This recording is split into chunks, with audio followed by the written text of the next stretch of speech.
Está Julio Quintana ya con nosotros, esta vez ya lo podemos mencionar como candidato a diputado nacional, obviamente, porque han hecho piso, han pasado a la instancia que sigue y hay todo un clima convulsionado, o sea, no solamente tenemos que hacer un análisis de lo que han dejado las elecciones, sino también de la crisis institucional que vive lamentablemente nuestro país todavía por estas horas, ¿no? ¿Cómo estás, Julio? ¿Qué tal? Gracias por venir. ¿Qué tal, Mabel? ¿Cómo te va? Bien. ¿Qué lectura hacen ustedes de todo esto? Porque creo que más allá del resultado, ¿no?, del Frente de Todos a nivel país, bueno, en Salta pareciera otro escenario, porque acá el Frente de Todos obviamente ha hecho una gran elección, ha sido el primer frente, digamos, en cantidad de votos,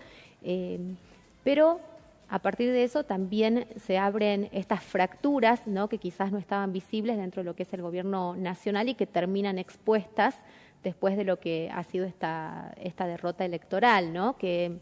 en realidad le pasa a muchos gobiernos, digamos, no es la primera vez que vemos que en las elecciones de medio término se termina perdiendo, por llamarlo de alguna manera, ¿no?, por más que esta instancia no era decisiva. Bueno, de hecho pasó así ya en las primarias del 2015, con la derrota de Aníbal Fernández, no sé si recordás, sí. Lo que después lógicamente se tradujo en la derrota de Scioli, y lo mismo pasó en las PASO de agosto del 2019,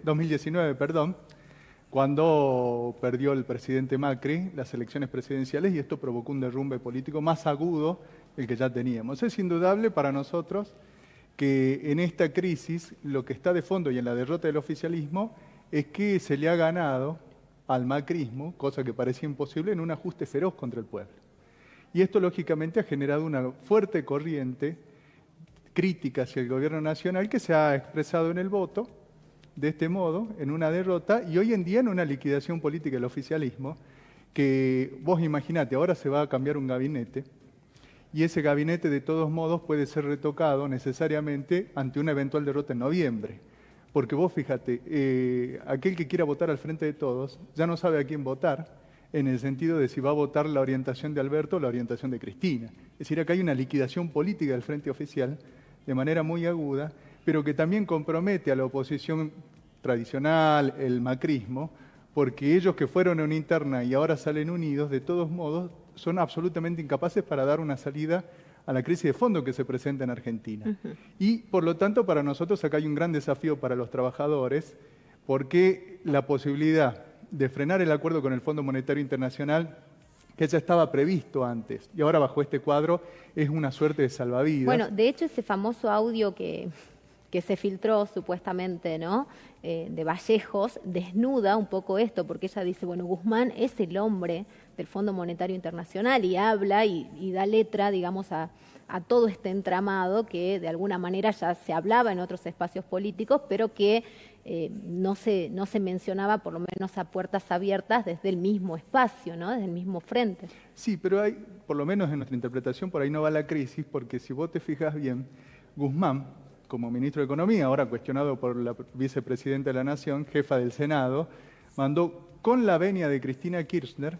el presupuesto 2022 al Senado y es un presupuesto que se ajusta fundamentalmente al ajuste que plantea el Fondo Monetario Internacional. Entonces, por ahí no va la cosa desde nuestro punto de vista, sino por el otro lado que tiene que ver con un operativo de salvataje, sobre todo de Cristina Kirchner, en relación a una andanada de juicios que tenía que frenar ella con una mayoría parlamentaria propia, modificando leyes como el Consejo de la Magistratura, etcétera, y que hoy en día está todo en crisis. Entonces, no es que acá ahora el kirchnerismo se pinte de izquierda, podríamos decir, o se radicalice en función de los intereses de los trabajadores contra el Fondo Monetario Internacional, sino todo lo contrario. Lo dice ahora, también su carta ayer. Yo te pregunto algo, Julio, porque yo creo que hay un gran sector de la población, o por lo menos espero que sea un sector importante, que no tiene representación ni en el Frente de Todos, ni en Juntos por el Cambio, porque acá hay una realidad muy marcada. Hay dos sectores que han gobernado para los extremos sociales. Obviamente que pensamos que hay que atender a la gente que la pasa peor, ¿no?, con medidas de emergencia, como sea necesario, digamos. Hay que sacar el dinero y volcarlo a esos sectores. Pero una clase media empobrecida cada vez más, que no encuentra respuesta en ninguno de estos dos lugares, o sea, ni en Cambiemos, o en Juntos por el Cambio, ni en el Frente de Todos, ¿no? ¿Qué pasa con ese sector medio que nunca crece, al que nunca le llega un beneficio de ninguno de los dos lados y que por ahí tampoco encuentra representación en los discursos de otros espacios políticos? Sí, en primer lugar creo que se amplió más que nunca, porque vos fíjate que la andanada de trabajadores muy empobrecidos que han votado contra el kirchnerismo es abrumadora, porque hasta la propia asistencia social que han recibido ha sido liquidada por el proceso inflacionario y devaluatorio del último periodo. Entonces tenemos una amplia masa de la población que está absolutamente desguarnecida por este régimen político y para nosotros el desafío pasa por ver qué hace el movimiento obrero.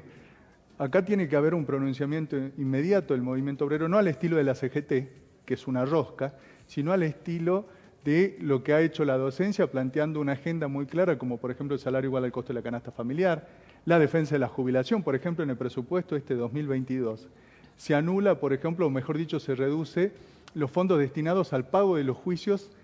de la ANSES por el 82% móvil, para que vos tengas en cuenta. Entonces, la agenda de la jubilación, la agenda del trabajo, la agenda del salario, tiene que ser defendida con una organización y un pronunciamiento político de los trabajadores, los sindicatos, y por eso nosotros replanteamos nuestra consigna de la necesidad de un Congreso de Trabajadores que salga en el marco de esta crisis a pugnar por esta agenda, no esperando un resultado electoral, que hoy en día está bajo este cuadro todo cuestionado, sino que lo haga en función del desarrollo de una fuerza social y política que pueda dar otro curso ante este impasse que vos señalabas. Este va a ser el objetivo central de nuestra acción política en el próximo periodo y eventualmente cómo se vaya desarrollando también de nuestra campaña electoral.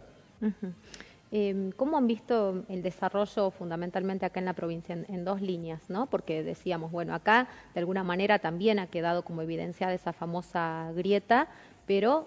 con estas dos fuerzas que están en empuje y que plantean dos modelos distintos, pero dos modelos que no han terminado de dar soluciones reales, concretas y de fondo. Sí, primero que se ha demostrado el carácter tributario de estas dos grandes coaliciones del gobierno provincial, que varias veces trató de colocarse como una fuerza intermedia, pero hoy en día es claro que no lo ha logrado, por eso su candidato Durán Cornejo ha perdido, aún después de utilizar las cuentas oficiales para campaña.